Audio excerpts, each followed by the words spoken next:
এই সপ্তাহে আমরা শেষ পর্যায়ে বিস্তারিত কিছু বলার নাই, বিস্তারিত অনেক সময় লেগে যাবে।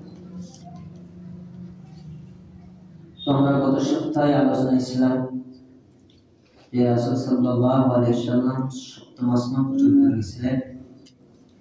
ওখানে যেয়ে দেখলেন বাইতুল মামুরের সাথে একজন লোক হেলান দিয়ে বসে আছে। তো জিবরাইল আলাইহিস সালাম পরিচয় করে দিলেন, হাযা আবুকা ফাসাল্লাম আলাইহি, এই হলো আমার পিতা, আপনি থেকে সালাম দিন। রাসূল সাল্লাল্লাহু আলাইহি ওয়াসাল্লাম সালাম দিলেন। হযরত ইব্রাহিম আলাইহিস সালাম তাকে স্বাগতম জানালেন, মারহাবান বিল ইবনি সালিহ ওয়ান নাবিয়্যিস সালিহ, হে উত্তম নবী, হে উত্তম সন্তান। তাকে আহলা সালাম দিলেন, মারহাবা দিলেন, জান্নাত ভ্রমণ শুভ কল্যাণের জন্য দোয়া করলেন। এবং তার সাথে অনেক কথাবার্তা হলো। যখন বিদায় নিয়ে আসলেন, বিদায় নেওয়ার সময় তিনি বললেন, তিনি একটা বার্তা এই উম্মতি মুহাম্মাদের জন্য দিয়েছিলেন। তিনি বলেছিলেন, হে মুহাম্মদ শোনো, আদি উম্মাতুকা মিন্নাস সালাম ওয়া আখবারহুম আন্নাল জান্নাহ তাইয়্যিবাতুত তুরবাতি আযবাতুল মাই, যে তোমার উম্মতদেরকে আমার সালাম দিও, ওয়া আখবারহুম, এবং তুমি খবরটা দিও, আন্নাল জান্নাতা তাইয়্যিবাতুত তুরবাতি, জান্নাতের মাটি হলো উৎকৃষ্ট পবিত্র, আযবাতুল মাই, জান্নাতের পানি হলো সুমিষ্ট মিষ্ট, ওয়া আন্নাহা কিয়ান, কিন্তু জান্নাতটা ফাঁকা শূন্য শূন্য, ওয়া আন্না গিয়াসা, এই শূন্য স্থানে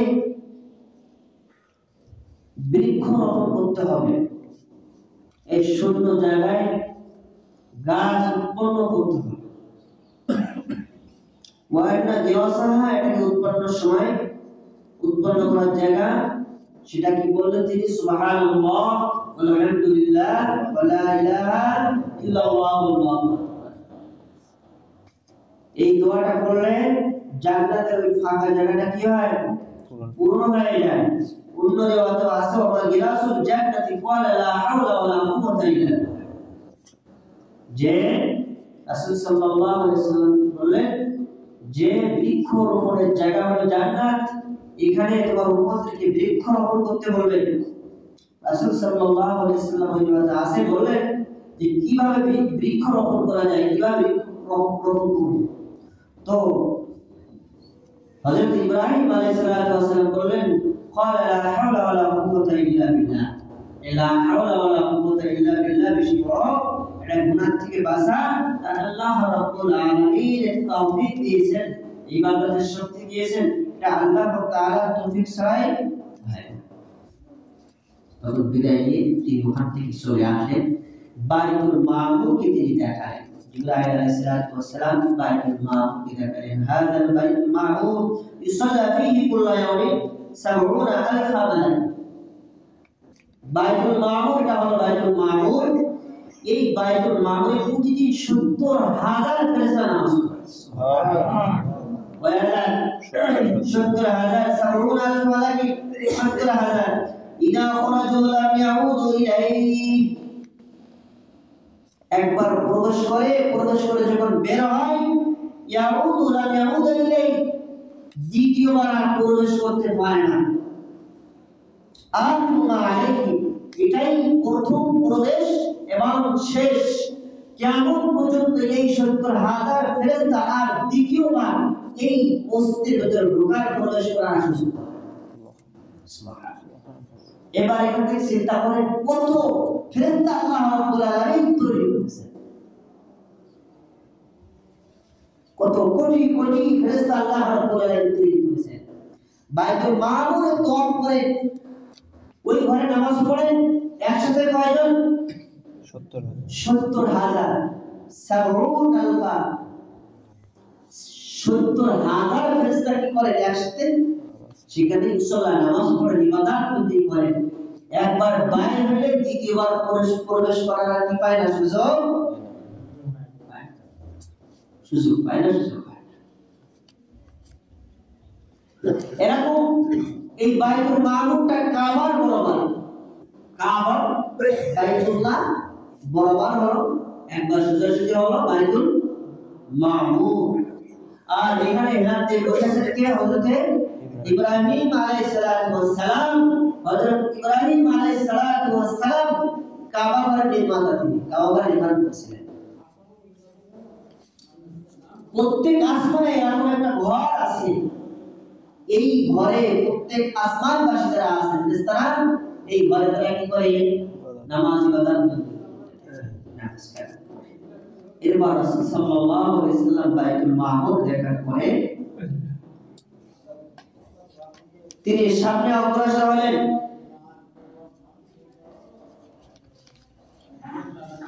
বাইতুল মামুরের মর্যাদা সম্পর্কে আল্লাহ রাব্বুল আলামিন বলেন, "ওয়াতুর কিতাবিন মাসতুর ফি রাকিম মানশুর ওয়া বাইতুল মামুর ওয়াতুর কিতাবিন মাসতুর ফি রাকিম মানশুর।" তুর পর্বতের কসম খেয়ে আল্লাহ তাআলা বলতেছেন এবং বাইতুল মামুরের শপথ করে আল্লাহ তাআলা বলতেছেন।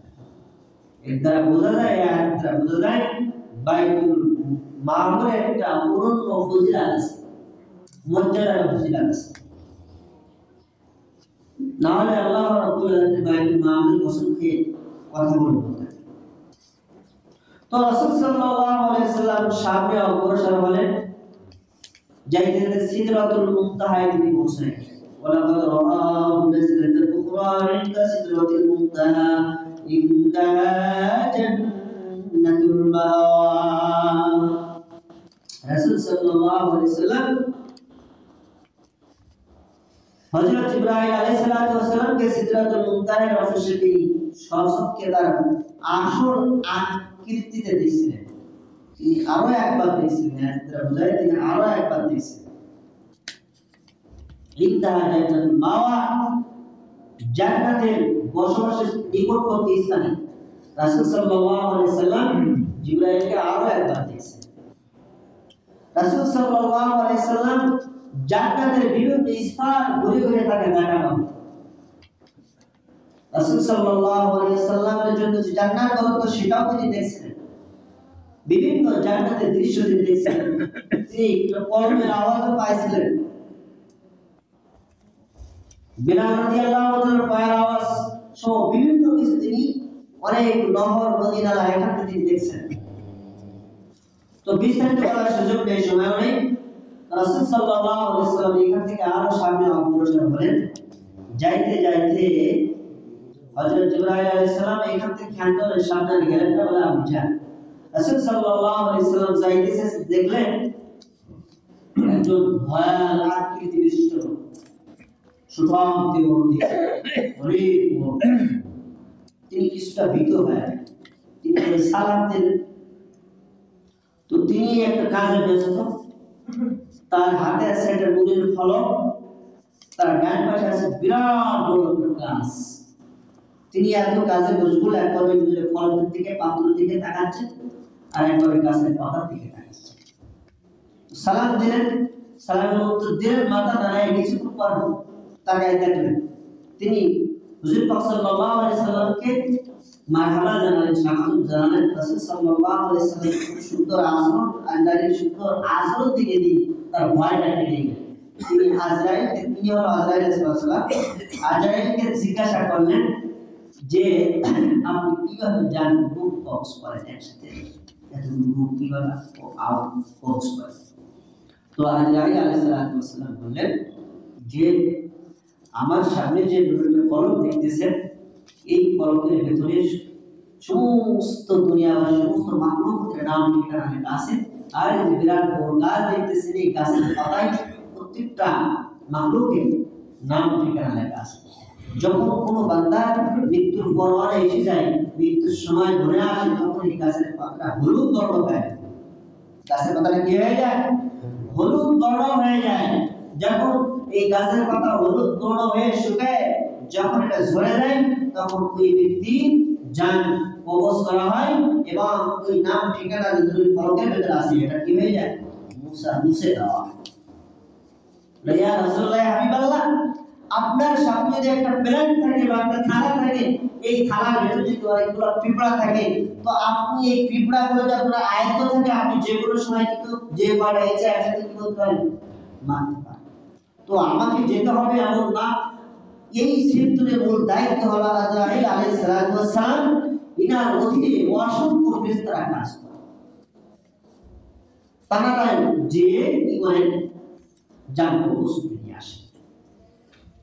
আজরাইল আলাইহিস সালাতু ওয়াস সালাম কি যেতে হবে এমন না, ইনার অধীনে অনেকগুলো ফেরেশতা কাজ করে।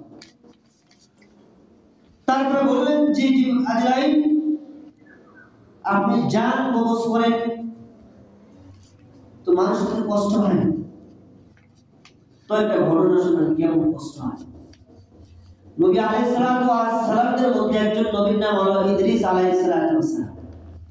এই ইদ্রিস আলাইহিস সালাতু ওয়াস সালাম সুন্দর একটা ঘটনা আছে। আজরাইল আলাইহিস সালাতু ওয়াস সালাম এসে বন্ধুত্ব করতে আসেন, ওদিকে যাব না। তো বললেন যে ইদ্রিস আলাইহিস সালাতু ওয়াস সালাম বেঁচে থাকা কালীন তিনি একবার দরখাস্ত করছিলেন আমার কাছে যে আমি একটু মৃত্যু স্বাদ গ্রহণ করতে চাই। তো আল্লাহর হুকুমে তাকে মৃত্যু বরণ করা হয়েছিল, তার জান কবজ করা হয়েছিল। তো তারপরে তাকে জিজ্ঞাসা করা হয়েছিল মৃত্যু স্বাদ কি? তিনি বললেন আমি মনে করলাম যে আমার গায়ের থেকে চামড়া যেন খুলে ফেলা হচ্ছে, আমার গায়ের থেকে চামড়া কি হচ্ছে? খসে ফেলা হচ্ছে, এত কষ্ট। তো রাসূল সাল্লাল্লাহু আলাইহি সাল্লাম বললেন যে এত কষ্ট। আলাইহিস সালাম বললেন যে সব থেকে কম কষ্ট একবারে হালকা করে তার জানটা কবজ করা হয়েছে। তখন রাসূল সাল্লাল্লাহু আলাইহি সাল্লাম উম্মতি মুহাম্মাদের কথা মনে উঠল।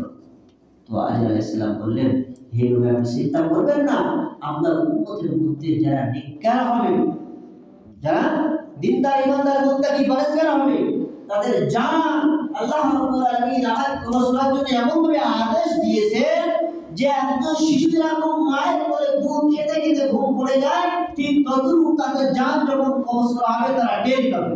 সুবহানাল্লাহ।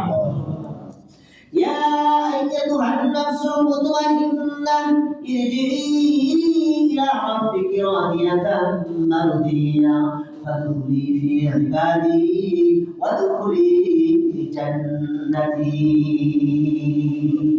যখন ফেরেশতারা কোন মুমিন বান্দার জান কবজ করার জন্য আসবেন, তাকে ডেকে বলা হবে, ইয়া আইয়ুহান নাফসুল মুতমাইন্নাহ, হে হৃদয়বান, ইয়া আইয়ুহান নাফসুল মুতমাইন্নাহ, হে হৃদয়, হে ভাগ্যবান হৃদয়, ইরজিই ইলা রাব্বিকি রাদিয়াতাম মারদিয়া, তুমি তোমার প্রভুর দিকে ফিরে আসো সন্তুষ্ট হয়ে এবং সন্তোষ ভাজন হয়ে। ফাদখুলি ফি ইবাদি, আমার নেককার বান্দাদের ভিতরে অন্তর্ভুক্ত হয়ে যাও। ওয়াদখুলি জান্নাতি, এবং আমার জান্নাতে তুমি প্রবেশ করো। এরকম ভাবে তাকে সম্বর্ধনা দিয়ে, এরকম ভাবে তাকে স্বাগত জানাই যে তার জান্নাত কবজ করা হবে এবং তার জানটা জান্নাতের মহফলের কাপড়ে, দশমির কাপড়ের ভেতরে পেঁচায় এরকম আসমানের দিকে উঠানো। এবং প্রত্যেক আসমানের বাসিন্দা যারা আছে ফেরেশতা তাকে স্বাগত জানায়।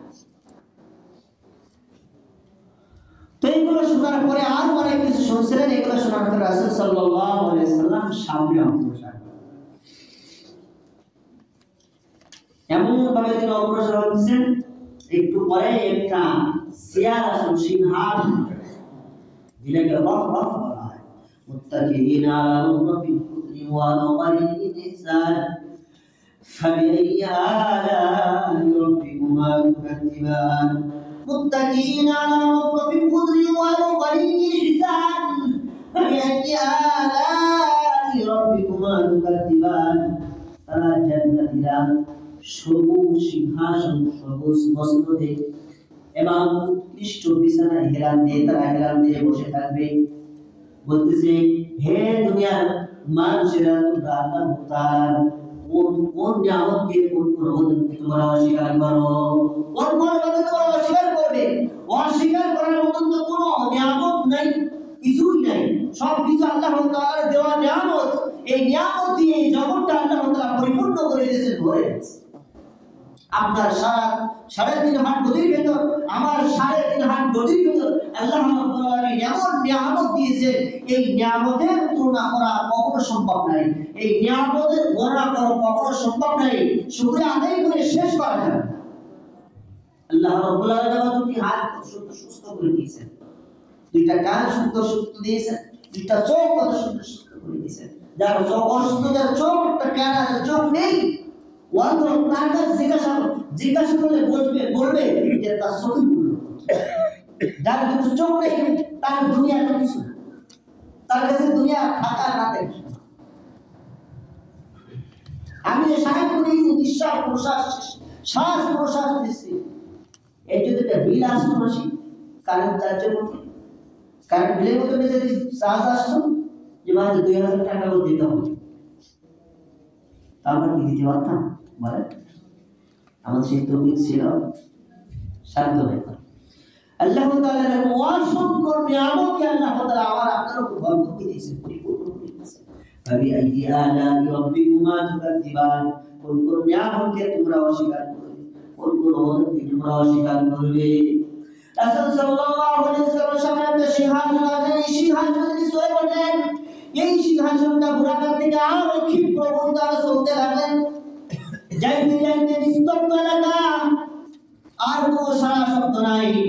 হঠাৎ করে ওপাশ থেকে আওয়াজ আসলো, আপনি ভয় পেয়েন না, আপনি আরশের সামনে আছেন, আপনি আপনার মালিকের সামনে আছেন, আপনি যা কিছু হাদিয়া নিয়ে আসছেন পেশ করেন। সুবহানাল্লাহ, হাদিয়াগুলো পেশ করেন। রাসূল সাল্লাল্লাহু আলাইহি ওয়াসাল্লাম চিন্তা করলেন যে কি হাদিয়া পেশ করা যায়। আল্লাহুল গনি ওয়া আনতুল ফুকারা, আল্লাহ রাব্বুল আলামিন তো ধনী, আল্লাহ রাব্বুল আলামিন তো বিশ্ব জগতের মালিক, আসমানের মালিক, সমস্ত মাখলুকাতের মালিক। আমরা তো গরিব, আমরা আল্লাহ তাআলার কাছে আমি তো কি হাদিয়া পেশ করব? রাসূল সাল্লাল্লাহু আলাইহি ওয়াসাল্লাম সিজদায় লুটিয়ে বললেন, তার মুখ থেকে জবান থেকে বের হয়ে আসলো, তাহিয়াতু লিল্লাহি ওয়াস সালাওয়াতু ওয়াত তাইয়্যিবাত। সুবহানাল্লাহ, তাহিয়াতু লিল্লাহি ওয়াস সালাওয়াতু ওয়াত তাইয়্যিবাত, সমস্ত প্রশংসা, সমস্ত ইবাদত, সমস্ত পবিত্রতা সব কার জন্য? আল্লাহ তাআলার জন্য। এত সুন্দর হাদিয়ার কথা রাসূল সাল্লাল্লাহু আলাইহি ওয়াসাল্লাম বললেন। আল্লাহ রাব্বুল আলামিন খুশি হয়ে বলেন, আসসালামু আলাইকা আইয়ুহান নাবিয়্যু ওয়া রাহমাতুল্লাহ। বলে হে নবী, আপনার উপর শান্তি এবং রহমত সব কিছু আপনার উপর বর্ষিত হোক। রাসূল সাল্লাল্লাহু আলাইহি ওয়াসাল্লাম বুঝলেন, দেখলেন যে এই নির্ভরটা একমাত্র সমস্ত শান্তি, সমস্ত রহমত একমাত্র আমার দিকে নির্ভর করা হচ্ছে। উম্মতি মুহাম্মাদের কথা রাসূলের মনে পড়ে গেলে সুবহানাল্লাহ, যে মায়া নবী, দয়া নবী, একজন প্রেমিকার প্রেমে যখন সাক্ষাৎ করে তার কিন্তু দুনিয়ার অন্য কোনো কথা মনে থাকে না। তার বাপ মা সন্তান এরকম আত্মীয় স্বজনের কথা কিন্তু মনে থাকে না। কিন্তু রাসূল সাল্লাল্লাহু আলাইহি ওয়াসাল্লাম একবার খাস বন্ধু, তার সাথে দেখা, সেই মুহূর্তে উম্মতি মুহাম্মদ তার উম্মতের কথা তিনি বলেন। আল্লাহ তাআলা বলেন, আসসালামু আলাইকা আইয়ুহান নাবিয়্যু ওয়া রাহমাতুল্লাহ, হে নবী আপনার উপর শান্তি বর্ষিত হোক, রহমত সব কিছু আপনার উপর বর্ষিত হোক। রাসূল দেখলেন যে এটা নির্ভরটা শুধু আমার দিকেই করা হবে, এইজন্য তিনি আবার বললেন, আসসালামু আলাইনা ওয়া আলা ইবাদিল্লাহিস সালিহিন। সুবহানাল্লাহ, যে এই রহমত শুধু আমার উপর বর্ষিত হোক না, আমার সমস্ত উম্মতি মুহাম্মদ, আমার আল্লাহ তাআলা যত বান্দা আছে, সমস্ত খাস যারা বান্দা আছে সবার উপর বর্ষিত। সুবহানাল্লাহ, এই যে বলেন, লা ইউমিনু আহাদুকুম হাত্তা আকুনা হাব্বা ইলাইহি মিন ওয়ালিদিহি ওয়া ওয়ালাদিহি ওয়ান নাসি আজমাইন। যতক্ষণ পর্যন্ত কোন বান্দা মুমিন হতে পারে না, যতক্ষণ না সে দুনিয়ার সমস্ত কিছু থেকে, তার মা বাবা সন্তান সঙ্গে সব থেকে আমাকে বেশি মহব্বত না করবে, আমাকে যতক্ষণ পর্যন্ত ভালো না বাসবে, ততক্ষণ পর্যন্ত সে পরিপূর্ণ ঈমানদার মুত্তাকি, সে মুমিন হতে পারবে না।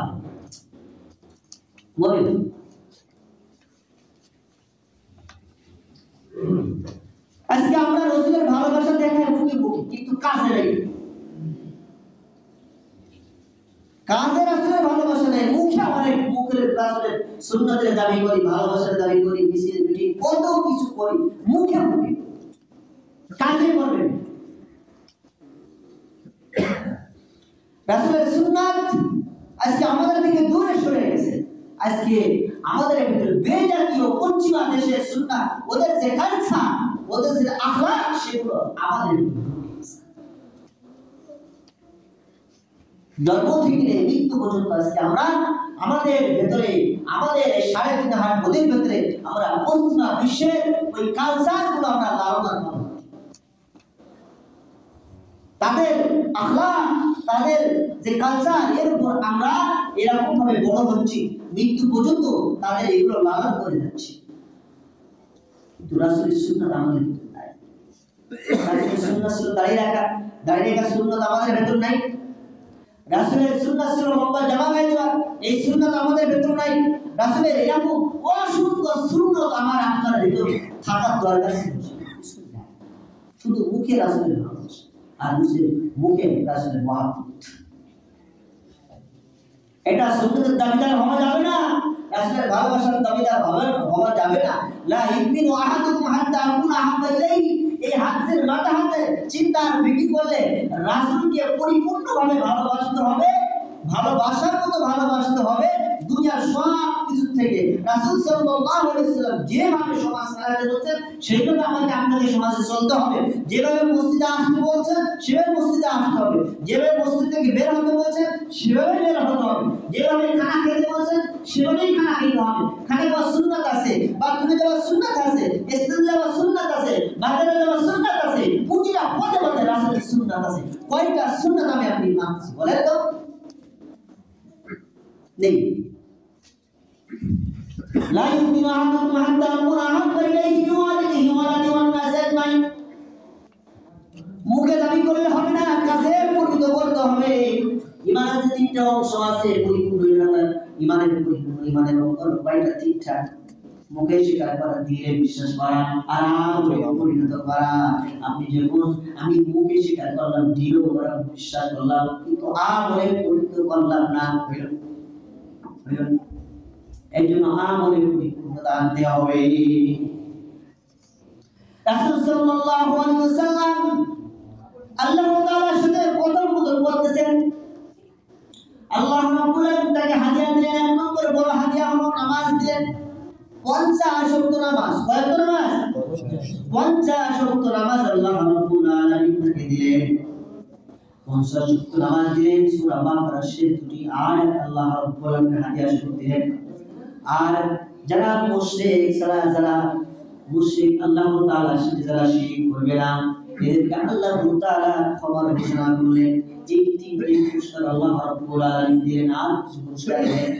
এই 3টা পুরস্কার নিয়ে রাসূল সাল্লাল্লাহু আলাইহি ওয়াসাল্লাম চলে আসলেন ষষ্ঠ আসমানে। আসলেন ষষ্ঠ আসমানে আসার পরে হযরত মুসা আলাইহিস সালামের সাথে দেখা।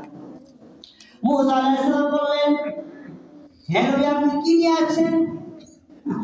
আল্লাহ রাব্বুল আলামিন নাকি কি উপহার দিয়েছেন, কি পুরস্কার দিয়েছেন? আমাকে 50 ওয়াক্ত নামাজ উপহার দিয়েছেন।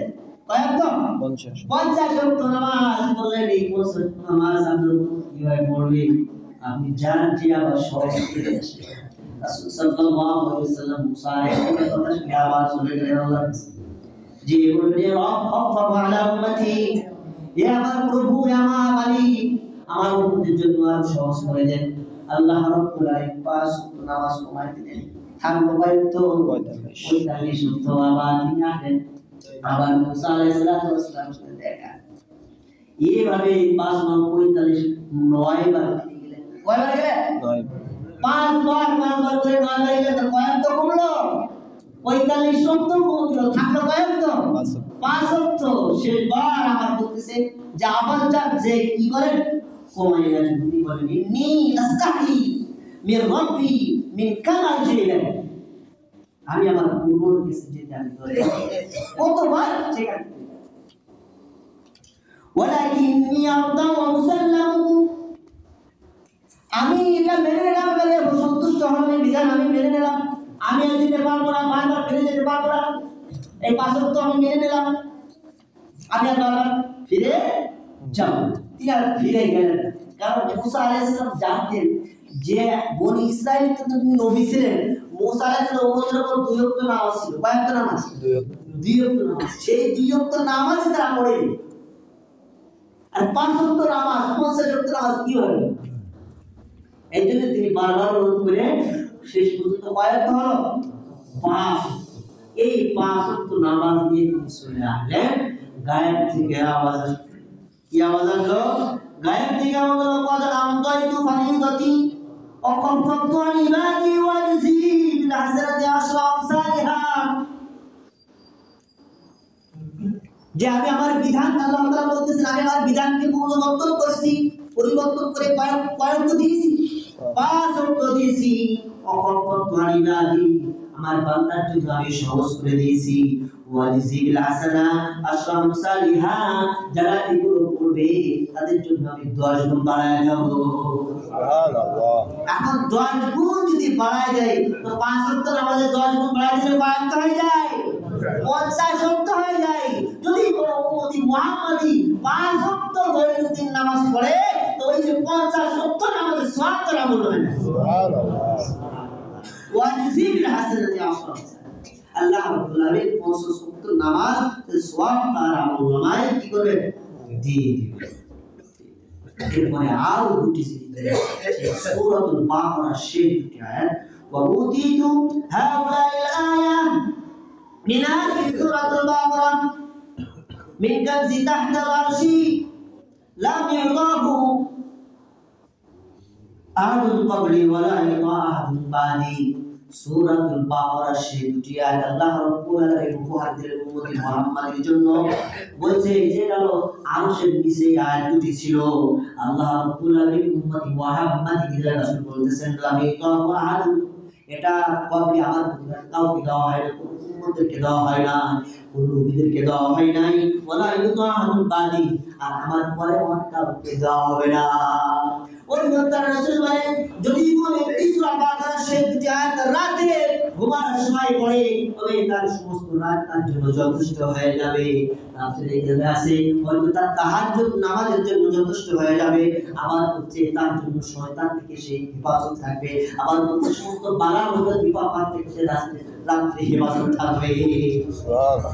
রাত্রে সে বালা মুসিবত থেকে বিপদ থেকে হেফাজত থাকবে, তাহাজ্জুদের জন্য সে তার জন্য যথেষ্ট হয়ে যাবে, এবং শয়তানের থেকে তার থেকে সে কিভাবে হেফাজত?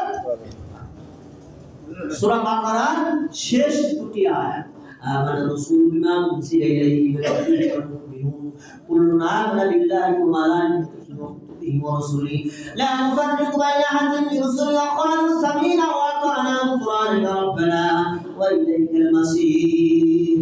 لا يكلف الله نفسا إلا وسعها لها ما كسبت وعليها ما اكتسبت ربنا لا تؤاخذنا إن نسينا وأخطأنا ربنا ولا تحمل علينا إصرا كما حملته على الذين من قبلنا ربنا ولا تحملنا ما لا طاقة لنا به واعف عنا واغفر لنا وارحمنا أنت مولانا فانصرنا على القوم الكافرين।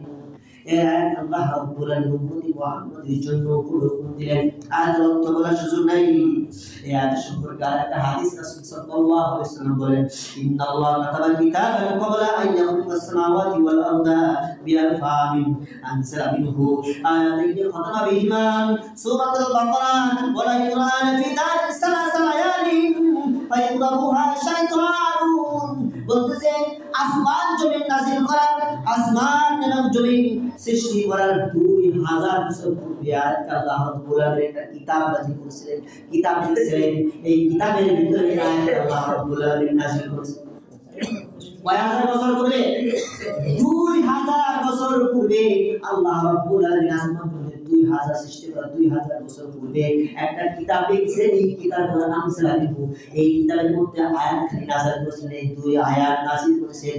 যে ব্যক্তি সূরাতুল বাকারার 2 আয়াত পড়বে তার জন্য রাতে তো যথেষ্ট হয়ে যাবে। এখানে বলছে ওয়ালা কুরআনে বিদার সালাসি, একেবারে যে ঘরের মধ্যে সূরা বাকারার এই 2 আয়াত পড়া হয় না 3 রাত, একেবারে 3 রাত কোনো ঘরের মধ্যে না পড়া হয় পরিপূর্ণহা শয়তান, সেই ঘরে শয়তান আক্রমণ করে বসে।